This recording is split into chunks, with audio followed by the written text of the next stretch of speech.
Et si le secret pour vraiment mieux apprendre, ce n'était pas d'étudier plus, mais de voir le problème comme étant la solution. Aujourd'hui, on va explorer une méthode qui, franchement, retourne complètement notre façon de penser l'apprentissage. Allez, on oublie le bachotage et on regarde ensemble une stratégie pour vraiment comprendre et surtout retenir sur le long terme. C'est parti. Ah, cette sensation, tellement frustrante. On a tous connu ça, passer des heures à mémoriser des pages et des pages pour que quelques jours après l'examen, pouf, tout s'envole. Eh bien, ce n'est pas un problème de mémoire, non. C'est le symptôme d'une méthode d'apprentissage qui a tout simplement ses limites. Et si la clé, ce n'était pas d'étudier plus, mais bien d'étudier mieux? Pour trouver la bonne solution, il faut d'abord bien cerner le problème. Et souvent, le problème, c'est ce modèle classique, celui où on est assis et on écoute passivement un cours pendant des heures. Ces faiblesses, on les connaît, et la science nous montre assez clairement pourquoi il est peut-être temps de passer à autre chose. Regardez ça, le contraste est juste saisissant. D'un côté, on a le cours magistral, on reçoit l'info passivement, on la retient moyennement, et surtout, on a un mal fou à l'appliquer en dehors de la salle d'examen. Et de l'autre, on a une approche active. On construit soi-même sa connaissance. Et ça, non seulement ça booste la rétention à long terme, mais ça rend ce savoir tout de suite utilisable dans la vraie vie. Face à ce constat, une solution a émergé il y a déjà un moment.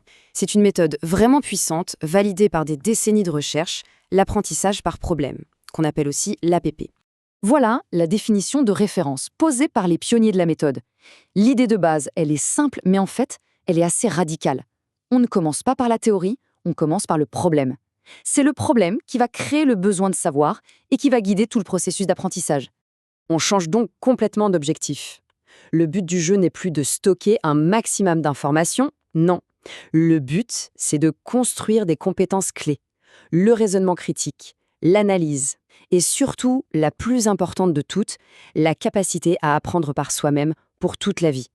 Et ça, c'est la vraie compétence qui sert tout au long d'une carrière. Et l'attention, ce n'est pas une petite mode passagère. L'APP a été créée il y a plus de 60 ans pour une raison très très concrète. Les futurs médecins avaient énormément de mal à utiliser leur savoir théorique face à de vrais patients. Depuis, son efficacité a été largement prouvée et la méthode s'est étendue à plein d'autres domaines super exigeants. Et si ça marche aussi bien, c'est parce que l'APP n'est pas sortie d'un chapeau, elle est directement basée sur ce que les sciences cognitives nous apprennent sur le fonctionnement réel de notre cerveau. Alors voyons un peu ces fameux piliers théoriques. Premier pilier, on n'est pas des disques durs sur lesquels on enregistre passivement des données. Comme l'a montré Piaget, apprendre, c'est un processus actif. Quand on est face à un problème, notre cerveau est obligé de créer de nouvelles connexions, de réorganiser ce qu'il sait déjà. C'est ça un apprentissage vraiment solide et qui dure. Deuxième pilier, la force du collectif. Vygotsky, lui, a montré que les interactions sociales nous poussent à aller plus loin. Quand on discute, qu'on débat, qu'on met nos hypothèses à l'épreuve en groupe, on développe un raisonnement bien plus fin, bien plus affûté que si on restait seul face à ses notes. Et enfin, le troisième pilier, qui est essentiel, le contexte. C'est logique en fait, notre cerveau retient et sait réutiliser une info beaucoup plus facilement quand il l'a apprise dans une situation concrète, proche de son utilisation réelle.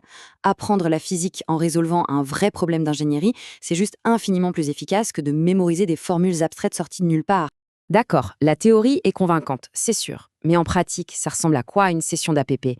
Alors loin d'être un processus chaotique, c'est en fait très structuré. Allez, on plonge dans le mode d'emploi. Ce cycle en 6 étapes, c'est vraiment le cœur du réacteur. Tout part du problème. En groupe, on met tout sur la table, ce qu'on sait déjà, nos premières idées, nos hypothèses, et surtout, on identifie nos zones d'ombre.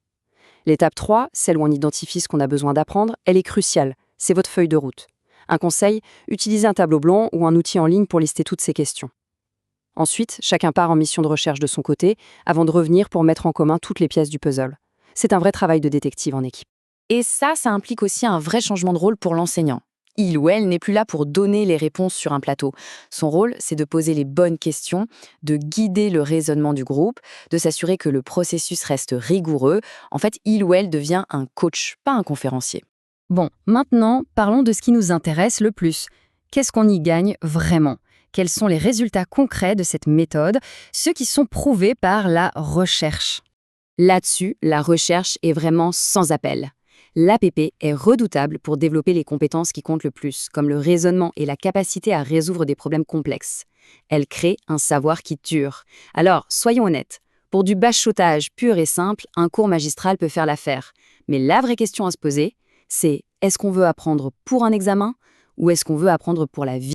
Ce graphique, il résume parfaitement la situation. Pour les compétences de haut niveau, le raisonnement, la résolution de problèmes, l'APP surclasse les méthodes traditionnelles, il n'y a pas photo. Pour la mémorisation brute de faits, les résultats sont à peu près similaires. Le choix est donc assez clair, on peut optimiser pour un examen ou on peut optimiser pour une carrière. Alors la question, c'est comment on intègre ça dans notre quotidien? Parce que l'API, ce n'est pas juste une technique à appliquer en classe, c'est un véritable état d'esprit à adopter face à n'importe quel défi. En résumé, l'APP, ce n'est pas juste une autre méthode. C'est une approche qui est vraiment conçue pour le monde d'aujourd'hui. Un monde qui exige des gens capables de penser par eux-mêmes, de collaborer et d'apprendre en permanence. Le meilleur conseil pour commencer, allez-y petit à petit. Prenez un chapitre de cours ou un concept que vous avez du mal à saisir et essayez de le formuler comme un problème à résoudre avec un ou deux camarades. La question n'est donc plus « qu'est-ce que je dois mémoriser ?», mais plutôt « quel problème j'ai envie de résoudre ?» Avec cet état d'esprit, chaque défi, chaque difficulté devient une opportunité. Pas seulement une opportunité d'apprendre, mais de devenir la personne qui, demain, saura trouver les solutions.